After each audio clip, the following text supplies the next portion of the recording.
Fillon nga e para me Boni Sala.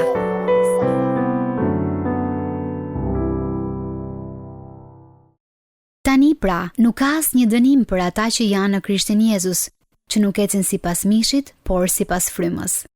Në ditët e perandorisë romake, një personi të dënuar ju hoqën të gjitha të drejtat dhe privilegjet. E ardhmja e tyre ishte pa shpresë, sikur të ishin të vdekur mes të gjallëve. Pali, një ndjekës i Jezusit që shkroi pjesën më të madhe të dhjatës së re, ju referua atij skenari kur shpjegoi se nuk ka asnjë dënim për njerëzit që ja dorëzojnë jetën Jezu Krishtit. Kur bëhet fjalë për mungesë shprese dhe vdekje, ne jemi të lirë prej tyre. E kaluara jonë është fshirë dhe na është dhënë një ardhmë e ndritur.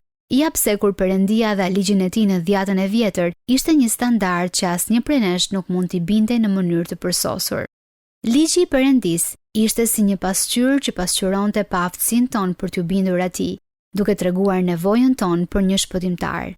Edhe më të mirët prej nesh nuk mund ta zbatonin ligjin e përsosur të Perëndisë. Pastaj Jezusi erdhi dhe u ndëshkua në vendin tonë, duke paguar borxhin tonë dhe duke na çliruar nga dënimi sipas ligjit të dhjatës së vjetër.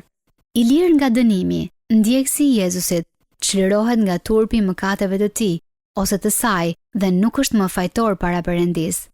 Por jo vetëm kaq, neve na jepen të drejta dhe privilegje dhe fryma e shenjtë vjen në ne ndërsa dalim nga burgu.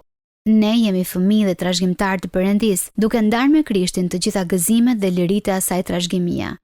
Nëse keni jetuar sikur jeni të burgosur, pranojeni lirinë tuaj dhe dilni që sot nga ajo që li dënimi. Ndoqët një moment reflektimi nga Boni Sala. Fillon nga e para me Boni Sala.